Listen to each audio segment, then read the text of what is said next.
All right, guys. Well, we have officially made it to the end. This is your last section of notes for the entire school year. I know it says here the strain of war, section 4, which is the title of section 4, but this is actually sections 4 and 5. So make sure you get these, write these down. Don't forget your chapter 17 test is tomorrow. We will have our final Zoom meeting tomorrow. Kind of talk about some end of the year things. But again, this is for American history notes and all that. This is it. So I'm not gonna lie, I've hated the last 8 weeks not being able to be with you guys at school. So that's just something we got to deal with, and we've been making the best of it. So I hate that it ended like this, but I'm thankful that we were able to continue learning, teaching, doing different things to finish out the school year. So, all right. So as we continue on with our notes here over the last couple of sections, excuse me, we will continue to talk about the Civil War here. And section 4, like it says, is the strain of war. And we'll talk about several more battles and kind of the way things ended up as the Civil War ended. Lincoln is going to have many problems when it comes to Union leadership. For the first several years, he cannot find a capable man of leading the Union Army. In less than 1 year, there's going to be 3 generals that are going to try, and they're all going to fail to lead the Union Army. We've talked about these already. It's kind of a review here. But General McClellan, we talked about how he failed to follow Lincoln's orders after Antietam and pursue Lee and his army. And so he is relieved of his duties. We talked about Ambrose Burnside and his loss at Fredericksburg. And after that bad defeat, he will actually retire and kind of relieve himself of those duties.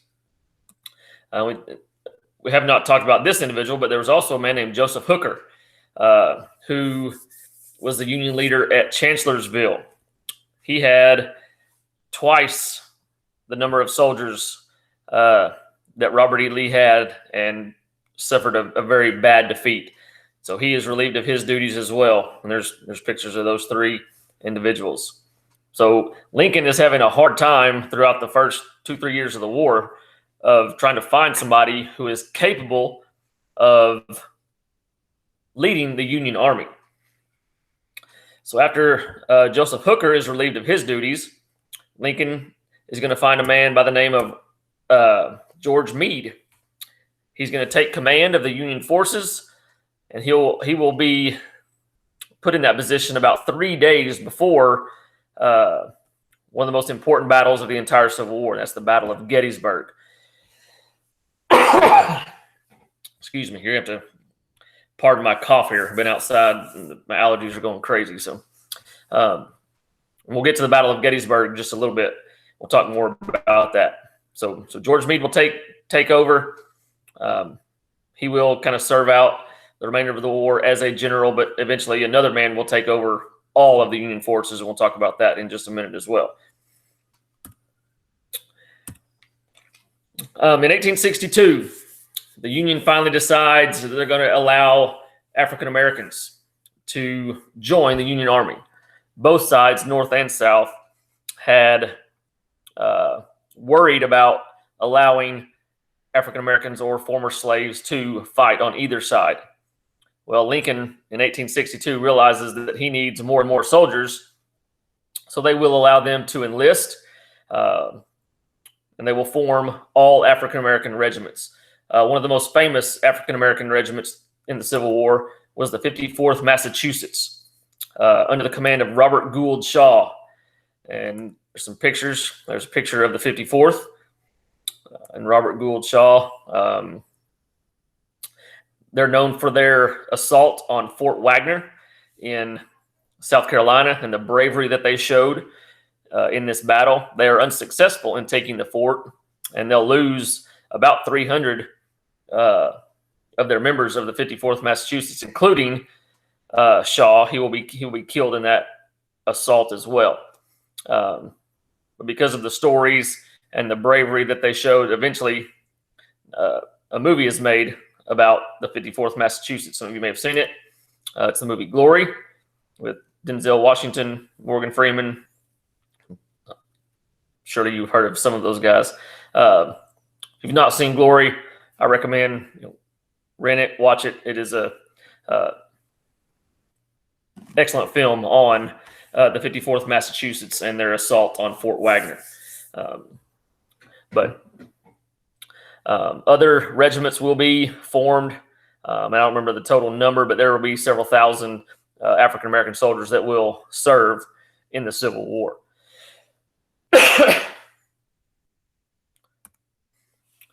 All right, the turning point. We've talked about several wars throughout the year in American history. And we've talked about how there's always a turning point. The Revolutionary War, the turning point was Saratoga. Turning point of the Civil War is going to be actually on Northern territory. Most of the fighting took place in the South. Okay, this turning point will actually take place in the North. Okay, Lee decides that he's going to go on the offensive again in the North. Remember, he tried that before, didn't go so well. He retreated back into Virginia. He's now going to attempt to head back into the North, maybe win some decisive battles, because he's trying to impress Britain and France and get them involved. They are desperately needing Southern cotton. He thinks if they can go into the North and win several major battles, that they will be more likely to join and help the Confederacy during the Civil War. So he'll meet the Union Army at a place called Gettysburg, Pennsylvania, on July 1st of 1863. This is going to be about a 3-day battle, several thousand casualties. We'll talk about that as we kind of go through here. On the first day of Gettysburg, the Confederate Army is going to be successful in pushing the Union Army back to a place called Cemetery Ridge. We'll talk a little bit more about Cemetery Ridge here in just a second. But Robert E. Lee pushed the Confederate or the Union forces back under command of George Meade, who we just talked about. Day 2, Union forces have a little bit more success. They had taken control of what they called the high ground. It's always better if you can attack from a higher vantage point. But they controlled two hills called Round Top and Little Round Top. So the Southern generals, Southern leaders are trying to drive the forces from those hills so that they can have the high ground. But Meade is able to hold his position and fight off the Confederate Army and not give up those positions. On the last day, we have what's called Pickett's Charge. Basically, Robert E. Lee gets his General Pickett to lead a group of men basically across an open field to the Union Army that is on Cemetery Ridge. Basically, they're just kind of sitting ducks as they march across this field in this charge. And I don't remember the number exactly, but I want to say it's like 11,000 Confederate soldiers that are killed or wounded in this charge. And I could be way off. I'd have to go back and look at that. But basically, these guys just march across this open field. They're sitting ducks, and they're trying to just break through the Union lines. They actually break through the first line, but the Union soldiers will hold their ground, and they will be able to stop Pickett's charge. When the battle is over, 25,000 Confederate casualties, 23,000 Union casualties, close to 53,000. But this will be the turning point of the war. The Confederates will not win another major battle for the remainder of the war. We got some pictures here. The picture on the left there's Round Top and Little Round Top that the Confederates were trying to take. And you can see in this map here where it says Pickett's Charge, the Confederates basically came out of these woods and marched across these open fields. And the Union Army, was sitting over here, and they're basically just sitting ducks. And so they just fired on them, and several thousand Confederate soldiers were killed or wounded in that on that third day, what's known as Pickett's Charge. And just some more famous pictures from the Battle of Gettysburg after the battle is actually over. Here's some of the Confederate soldiers out in the open field there after Pickett's Charge. Excuse me. And these are actual pictures taken after the battle.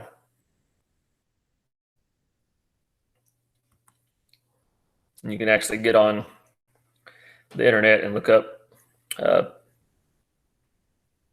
battlefield pictures from Gettysburg. This is just a few of them. Now, that same day that Lee will retreat from Gettysburg, General Grant has had Vicksburg, Mississippi, under siege for several weeks.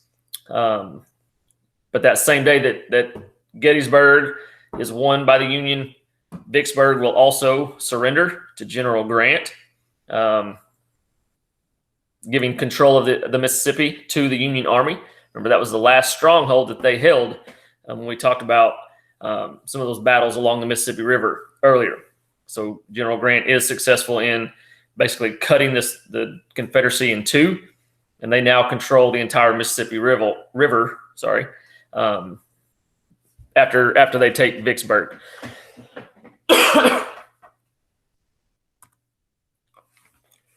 A few months after Gettysburg, in 1863, there's a dedication at the Soldiers National Cemetery at Gettysburg, and they're gonna dedicate some of the land there as a cemetery to some of the men that fought and died at Gettysburg.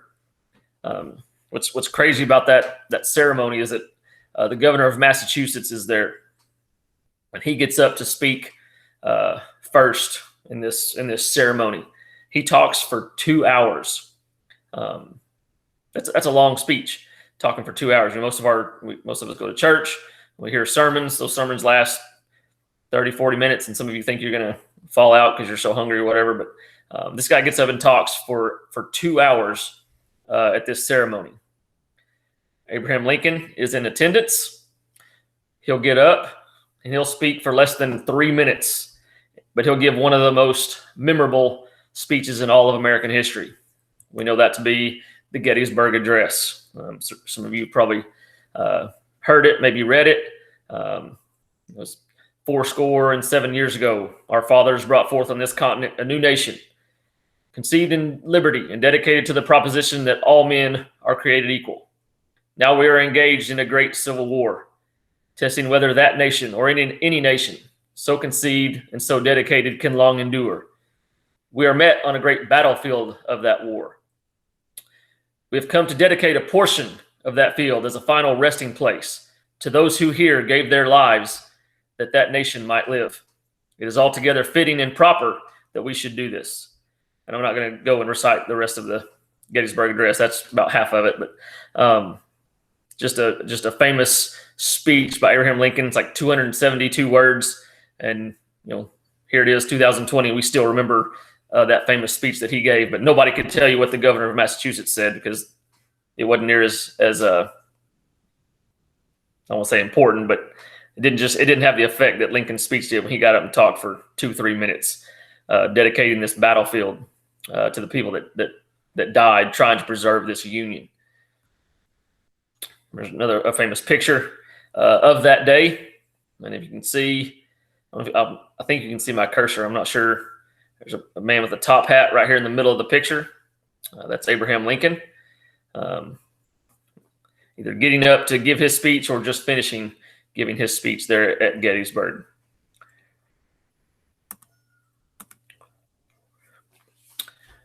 In March of 1864, Lincoln finally finds his man that he wants in charge of the entire Union Army. So he puts Ulysses S. Grant in charge of all Union forces. There are generals throughout the armies, North and South. He puts Grant in charge of the entire Union Army. He is he knows that Grant will actually fight. You know, McClellan didn't follow orders, didn't pursue Lee like he wanted to. He knows that Grant is going to follow orders and he's going to do what he wants him to do. So Grant will be the leader of the Union Army for the remainder of the war. His plan, not Lincoln's plan, Grant's plan is basically to kill or to deliver killing blows from all sides, no matter the cost. He has a much larger army than Lee. And so he's going to do whatever it takes to try and end this Civil War. There were a lot of critics of Grant because the things that he did, there's going to be a lot of casualties. A lot of soldiers will die. And a lot of people think that he's just kind of reckless. But Lincoln says, you know, I want him. He's my man. He'll actually fight. And so he will, like I said, remain leader of the Union forces for the remainder of the war. His goal is to march on Richmond, the Confederate capital. You know, up to this point, they've not been able to seize the capital, and so he's going to attempt to take his army, the Army of the Potomac, and march on Richmond and see if he cannot, you know, take the Confederate capital. And as that's going on, another Union leader, William Tecumseh Sherman, will move throughout the South. And we'll talk a little bit more about Sherman and his march to the sea here in just a minute. That's Sherman. Put both these up here. So in May and June of 1864, Grant and Lee are going to face off in a series of 3 battles. There's actually a few more battles, 3 major battles. This is going to be the 6 most bloody weeks of the war. And I've put the map there. You can kind of see as Grant takes off to Richmond, he's going to be intercepted by Lee at several different points. They'll fight several battles. Sometimes these battles don't really end in defeat or a victory. One side will just leave, which is usually Grant. He'll continue his march to Richmond. Lee will kind of follow him on another route. He'll meet him at another spot, and then they'll have another battle. But those 3 major battles that took place. One, you had the Battle of the Wilderness. This was fought in a very dense forest. A lot of accounts say you couldn't even see the people, 20, 30 yards across from you because there were so many trees. This was, I think, May 5th through the 7th of 1864. At one point, there's a storm and lightning catches some of the forest on fire, and some of the wounded that are laying in the forest still waiting to be tended to. There are about 200 of them will actually be burned alive because they're in the middle of this fire and they can't get out. But that was the first major battle. There is no winner. Grant will just take his troops and he'll leave, still headed towards Richmond. However, there are several thousand casualties at the Battle of the Wilderness. Lee will cut off Grant again several miles southeast of the Wilderness at a place called Spotsylvania Courthouse. Again, they'll have another fierce battle. Both sides will declare victory in the Battle of Spotsylvania Courthouse. Really, Grant just kind of leaves again and heads to Richmond. And then the last of the major battles of this wilderness campaign, as it was called, is the Battle of Cold Harbor. There's actually 2 names. It was called the Wilderness Campaign or the Overland Campaign. But that was Grant's plan to head to Richmond and take Richmond. And he's cut off by Lee at all these different places. After the campaign is over, Grant will have lost half his men. He's lost about 50,000 of the 100,000 that he had. Lee had about 60,000. He's lost 30 to 40,000 of his men. So both sides were going to lose a ton of men. Obviously, That's going to affect Lee a lot more because he doesn't have the men that Grant does. So while this is going on, Sherman is instituting what's called total war on the South, meaning he's not just fighting the Confederate Army as he pushes through the South. Okay, he's targeting the land, animals, citizens. It doesn't matter. They're setting fire to crops. They're setting fire to the cotton fields. They're burning plantations and farms. They're killing the livestock. This is total war. They are wanting to end this war however they can. This was known as his March to the Sea. There's a picture there. The Battle of Atlanta. The Union Army will defeat the Confederates at the Battle of Atlanta, and Sherman from there will march to the Atlantic Ocean in this huge swath heading to the sea. Sometimes it's a mile wide. This destruction, just burning everything, destroying railroads, like I said, burning farms, killing livestock, setting the slaves free. A lot of the slaves that were set free would follow this army on their march to the sea. Once they get there, they do the same thing, head up to South Carolina, North Carolina.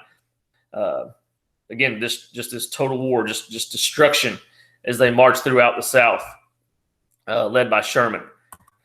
There's some pictures. One of the things he was known for was called Sherman neckties. They would tear up the railroads. They would take the rails off, and they would start fires, and they would heat these rails, get them so hot so that they could get the ropes and they could actually bend them. And they would bend them like around trees, around poles, so that those rails could not be used by the Confederate Army anymore. Again, just one of the things that Sherman did as he marched through the South. This thing called Sherman neckties, the destruction of the railroads.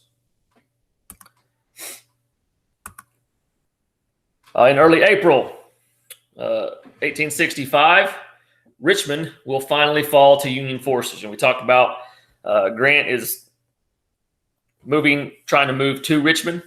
After the Battle of Cold Harbor, he'll go around Richmond, and he'll put St. Petersburg under siege. Under siege just means you don't let supplies in or out and force the enemy to surrender. They bombard St. Petersburg. Eventually, St. Petersburg will fall. They'll then march north up to Richmond. Richmond will fall as well. Jefferson Davis and his cabinet, the members of his government, they will flee. They will get out of Richmond, and Richmond will surrender to the Union forces in early April. A few days after Richmond falls, the Confederate leaders know that their hope is lost. So on April 9th of 1865, Robert E. Lee will formally surrender to Grant at a place called Appomattox Courthouse. This is the official end to the Civil War, almost exactly 4 years to the day. If you remember, Fort Sumter was on April 12th of 61. April 9th of 65, Robert E. Lee will surrender, ending the war. It was a fairly civil surrender. Grant tells Robert E. Lee he's going to allow his soldiers to keep their firearms. He's going to allow them to keep their horses, because they're all Americans, and he realizes that they're all going to have to come back together again once the Union is preserved and comes back together. And so he allows the Confederate troops to go back home, taking their firearms, taking their horses with them, so that they can go back and start their lives over again. So, all right, so that's the end of the Civil War. I know it's kind of a lot of information there, just trying to get through all this. Like I said, that's the end of your notes for American history, your 8th grade American history notes. And make sure you get these written down. Don't forget about our Zoom meeting tomorrow. I'll put a link on the classroom a little bit later, and we'll talk to you guys tomorrow, and then that will basically be it. So y'all have a great day, and we'll see you tomorrow.